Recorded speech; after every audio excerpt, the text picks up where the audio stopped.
So, as I was recording this episode, the charges in relation to the Breonna Taylor case came in. No officers are charged in relation to the death of Breonna Taylor.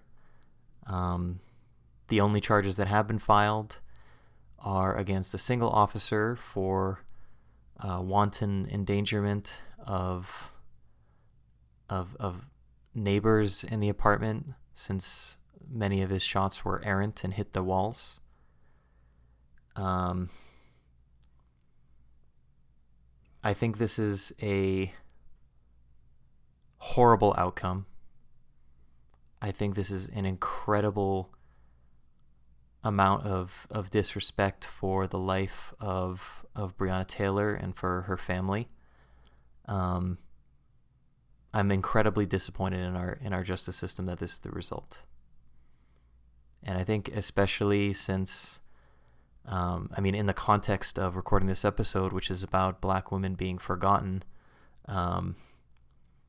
it goes along with the narrative that has been shown again and again that the system does not care about the lives of Black people.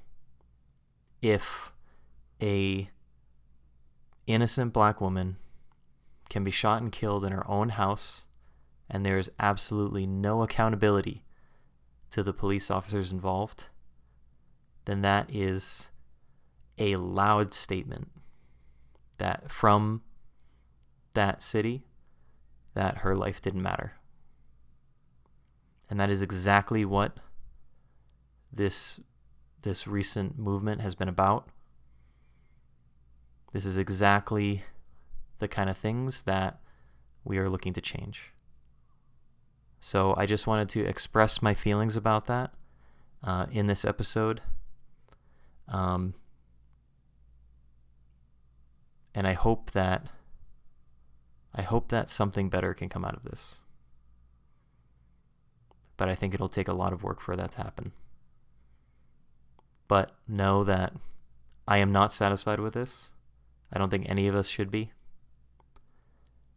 And I support the movement, and I support Black Lives Matter.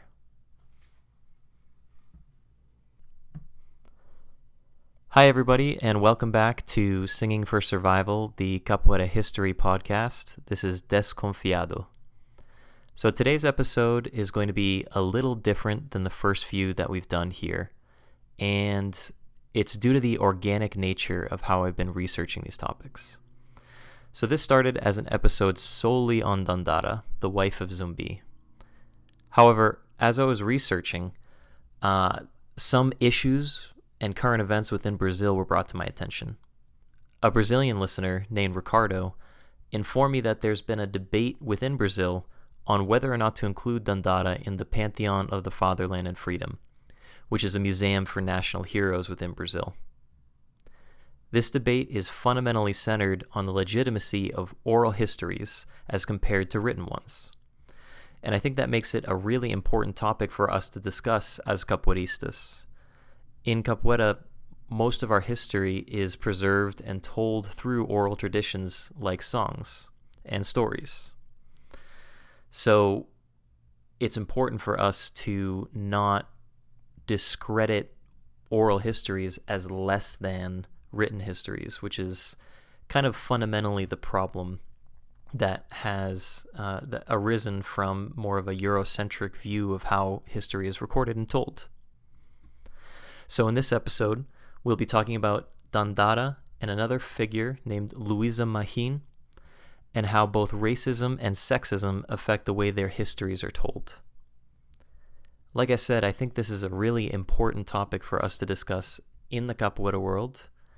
But more than that, I think it's an incredibly interesting story of both of these women and an eye-opening perspective, especially for non-Brazilians and especially for white Americans like myself, on how the cultures of our countries and, European countries before that has affected the way that histories are taught to us, and therefore how we perceive our histories and also the people within those histories.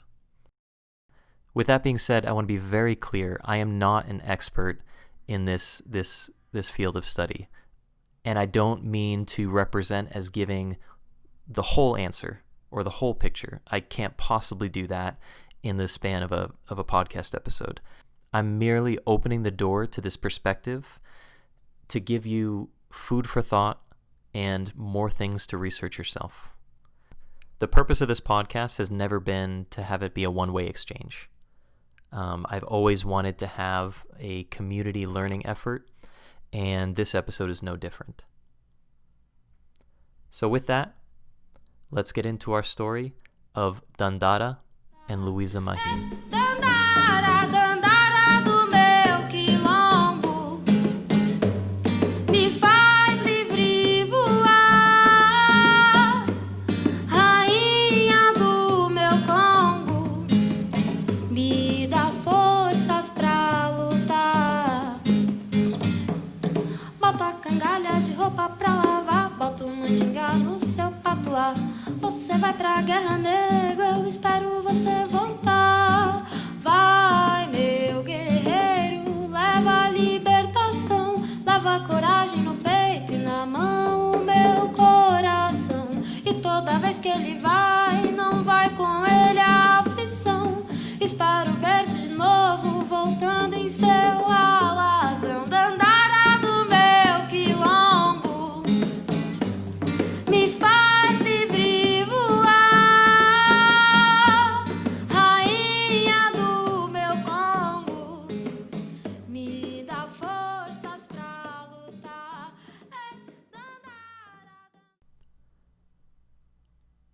So before we get into the overarching discussion on the issues surrounding the oral histories themselves, let's start today's episode by briefly going into who these two women were. Due to the nature of their histories, there isn't all that much information available on either of them. Nevertheless, they are both very important women of color in Brazilian history because of what they represent. Dandara, as I've mentioned in a previous episode, is best known as the wife of Zumbi dos Palmares.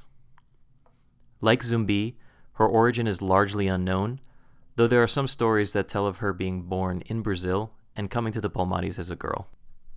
And this is similar to what most people agree on for Zumbi's origin story, of him being born within Brazil and then making his way to the Palmares.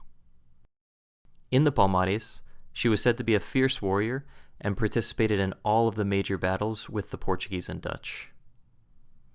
In addition to being a warrior, Dandara was also a mother of 3 children with Zumbi. There are stories as well of her helping to care for elderly and sick in the Palmares, showing her importance went well beyond just being the wife of Zumbi. Dandara, of course, participated in the final siege on Macaco and was eventually captured. It's said that after being captured, she threw herself from a cliff alongside other Palmarinos rather than be captured and forced back into slavery. And I'll say that there's likely a fair amount of myth mixed in with this history, as is natural in these types of stories. But particularly since the jumping from a cliff aspect also appears in some histories of Zumbi. But primarily, Dandara is remembered as a warrior woman, and for that reason has been a powerful source of inspiration for many people in the Capoeira community.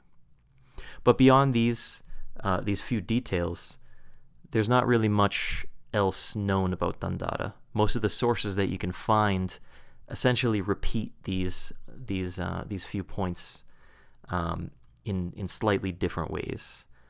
And there's a reason why that is, and we're going to see the same theme be repeated with our other figure here, and we'll come to see as we go through this episode that the reasons tie into the way fundamentally that these histories are recorded in the first place. Now we'll travel forward in time a little over a century to the early 1800s to talk about Louisa Mahin. We know about Louisa through her son, Louis Gama. Luis Gama was a famous Brazilian poet and abolitionist who used his knowledge of law to help free over 1,000 enslaved people through the courts during his lifetime. His story is incredibly interesting, and I'd really love to take the time to dig into who he was and how he came to be in the position to free the people he did, but we'll have to save that for another time. Gama wrote this about his mother, quote, "I am the native son of a black African woman, free, of the Nago nation, whose name is Louisa Mahin, pagan, who always refused baptism and Christian doctrine. My mother was short, thin, beautiful, the color of jet black, unglazed, teeth white like snow, haughty, generous, a sufferer, and vengeful." End quote. Louisa was a grocer by profession, which gave her a lot of access to her community. And this led to her being involved with some of the organizing of rebellions within Bahia. Most importantly, she was said to be involved in the Malê revolt in Bahia in January of 1835. In Salvador at this time, there was a growing population of Malés, or African Muslims. Inspired by both their religious teachers as well as the recent Haitian Revolution, they planned a revolt against the government. Unfortunately, news of this plan got to the authorities, and thereby losing the element of surprise, the uprising was defeated.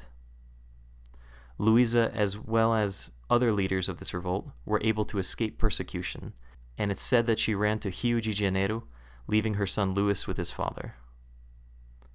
Since then, Louisa Mahin has been a symbol of resistance in Brazilian culture. It's rumored she participated in other revolts as well, such as Sabinada, which was an abolitionist rebellion led by a military officer a few years later. But again, as in the case of Dandara, not much else is known about Louisa beyond that. There's, again, several sources that you can find that talk about her, but they're essentially all variations on this same few points that I'm talking about here.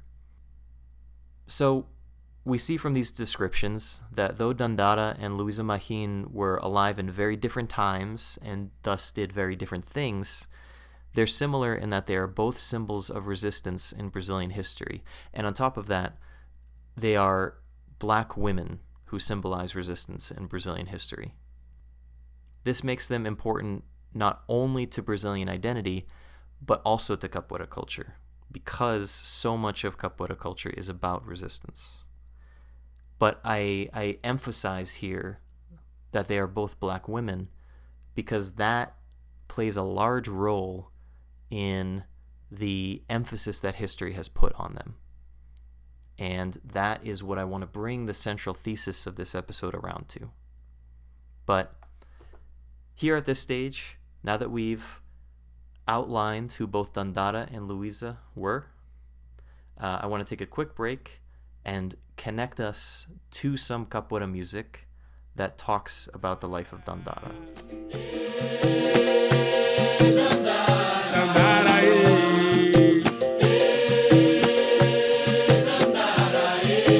Oi, com Zumbi ela teve 3 filhos, no quilombo ela foi a rainha. Sua história ficou esquecida por muito tempo e ninguém não sabia. Dandara, e Dandara,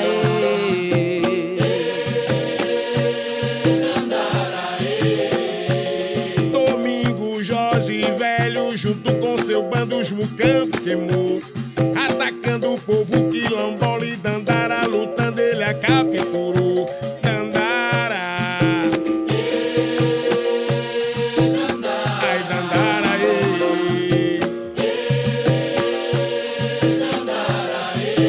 oh, 1694, Dandara se suicidou, se jogando de uma pedreira, mas a escravidão ela não se entregou. Dandara, oi Dandara,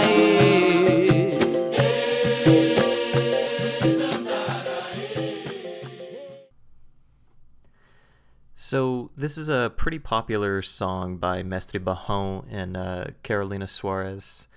And this was my first introduction into Dandara. This is the first time that I heard about her, and kind of led to me trying to find out a little bit more about who she was.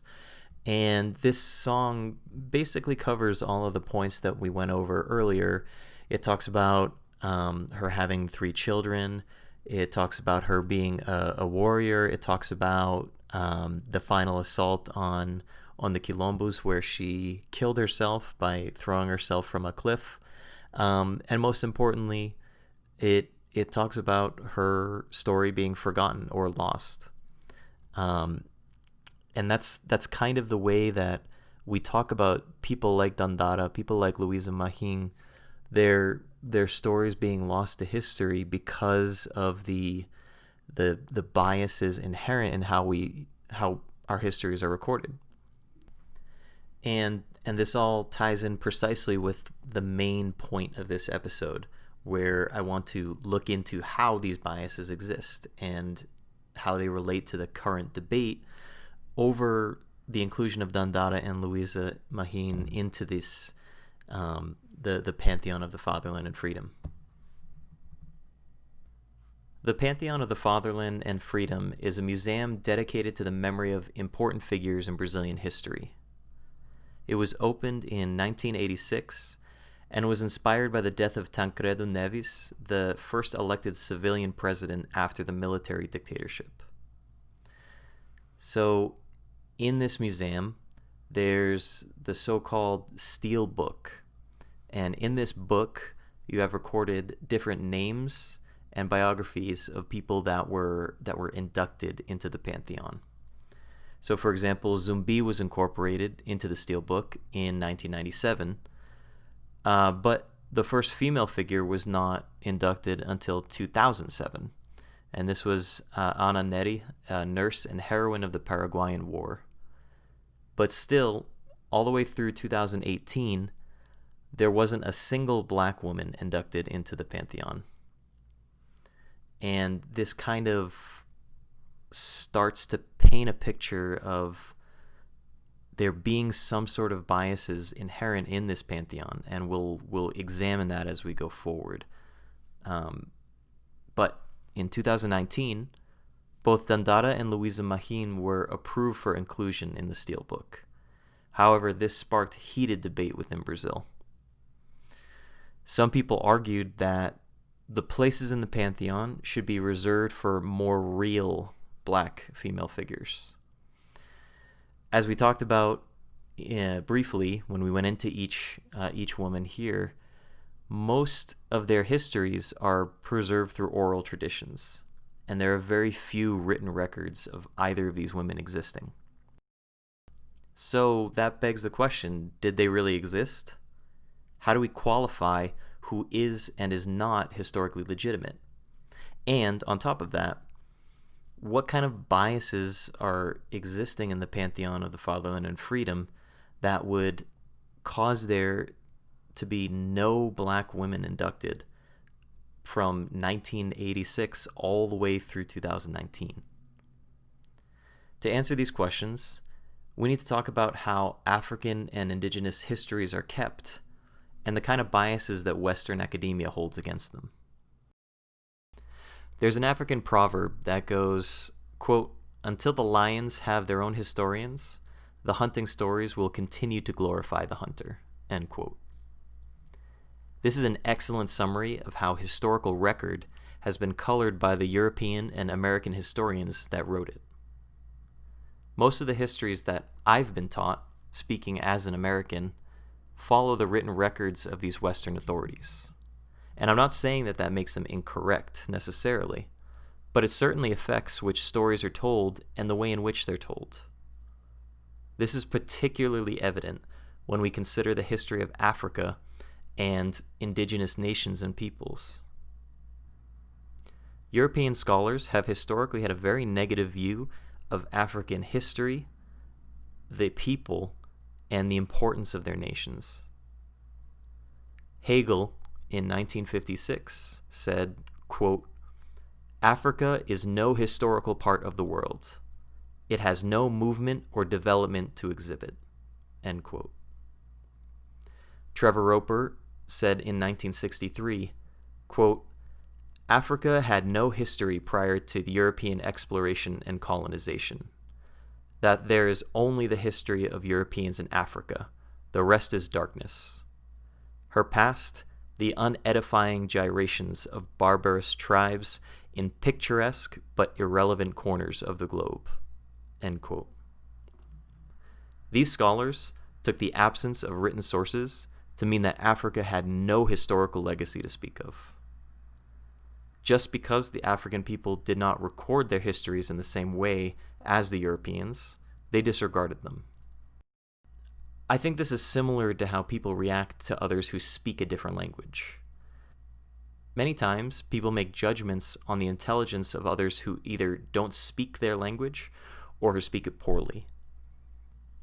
And I think this dismissal of a different historical method is similar to that. It's a different paradigm of historical records, so rather than trying to understand it, these scholars simply dismissed it as worthless. However, I don't want to chalk up this denigration of the African people and their history as just ignorance of these scholars and of the Europeans who encountered them. After all, Greeks, Romans, and Arabs had written about Africa long before Europeans and Americans did, but they did so with more of a sense of curiosity and desire to know. It was much different than the really harsh negative aspect, like the quotes that we just went over a moment ago. And I think that has a lot to do with why Europeans were in Africa in the first place. So these European countries were entrenched in exploitation of the African continent, first through the transatlantic slave trade, and then through their colonization efforts after that. This gave incentive to belittle the African people to justify their treatment of them. And this is something that we see pop up in many different places throughout the history of slavery by these European nations. And you can look at the European churches as a great example, since they were giving the justifications of bringing the African people to Christ, essentially. They saw the Africans as pagans, and through slavery, they were saying that they were saving them from their pagan ways. And so the church was giving them their stamp of approval that what they were doing is moral. So there were a lot of different efforts by these European countries to justify morally the institution of slavery like this. And the effects of this denigration have been long-lasting, especially since colonization followed so seamlessly after the slave trade ended. It wasn't until the 1950s that activists within Africa have started to change that and reclaim their history. Now, at this point, it may be tempting to say that these scholars simply didn't value oral traditions because it was so different, and maybe that's why they viewed the African cultures the way they did. But I think it goes further than that. So I want to give a quote by a former Director General of UNESCO, which is a United Nations organization, Amadou Mbo. He says, quote, "Although the Iliad and Odyssey were rightly regarded as essential sources for the history of ancient Greece, African oral tradition, the collective memory of peoples which holds the thread of many events marking their lives, was rejected as worthless." End quote. What I'm trying to get at by including this quote is that European and even American histories all have some elements of oral history, some elements of legend and myth that has worked its way into their national identities. The Iliad and the Odyssey are a great example of that, since when you think about the history of ancient Greece, most people who have grown up in a Western education system associate these things. And the Iliad and Odyssey, they're stories of myth, they're stories of legend, but even then they are considered important to the history of ancient Greece. Another example is King Arthur. King Arthur, even though he is a fictional character, is very deeply tied into a lot of elements of European history, particularly British history. And today, in the halls of British Parliament, there are images of King Arthur and some of his actions painted. So clearly, King Arthur is considered an important historical figure in European history and in British history, even though he is not necessarily real or didn't necessarily exist in that sense. Another example is Robin Hood. Robin Hood is someone who is kind of the amalgamation of a few different people in history, yet he serves as a really important figure of justice and equity. So we're starting to see that all of these figures we consider important to the historical legacy of these different places, even though there's a heavy amount of legend associated with them, even though in many cases they're not necessarily real people. And we can extend that into American history as well. How many people have heard of the story of George Washington and the cherry tree? That's the whole I cannot tell a lie story. There's no evidence that this ever happened. This is something that most people agree is made up. Let's look at Ben Franklin. If you ask people what they think of when they think of Ben Franklin, first thing that comes in their mind is usually flying the kite and discovering electricity. But in reality, electricity was something that was already known about at that time, and there were other people that were studying it, and there's really no evidence that Ben Franklin even did this. But still, these are the stories that we tell, and they're an important part of who these historical figures are. Yes, George Washington never cut down a cherry tree, but that story is kind of a way to convey a part of his character. Same thing with Ben Franklin. Though these events didn't necessarily happen, they're deeply, deeply ingrained, and we still talk about them in school and in our historical discussions. So what I'm getting at is the common thread between all of these examples is they're white European men. And that's not to say that they didn't do incredible things, or that the only reason we talk about them is because they're white European men. However, their racial and gender identities encouraged their stories to be told, or enabled their stories to be told. We've already talked about how European scholars viewed Africa and its history, so it's clear that chances of them legitimizing important African figures is slim, or even recording their stories. And I think we can see similar effects to this in the Pantheon of the Fatherland and Freedom. I was curious when I was first reading about this museum that it took so long for first a woman to be inducted. There wasn't a woman inducted for just over 30 years, and how long it's taken for a black woman to be inducted. So I decided to go through and take a look at who has been included and what type of people are included in the Steel Book. And I found that of the 54 names inscribed in the Steel Book, 89% are male and 76% are white. In comparison, only about 46% of Brazil's population is currently considered white. History and the scholars who record it have, as we've discussed, a bias towards these white European male figures.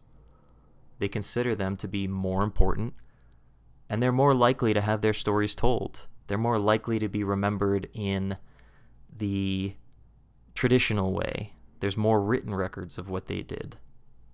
And that leads people to give them more historical legitimacy because they're following along the same paradigm as a lot of these European or European taught scholars have operated.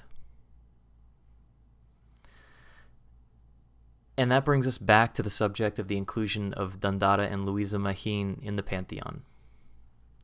Being women of color, the cards are already stacked against them in terms of their histories being recorded at all.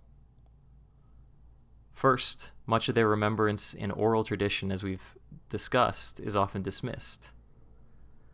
Furthermore, them being black women during the time of slavery makes them much more likely to be overlooked by historians of the time.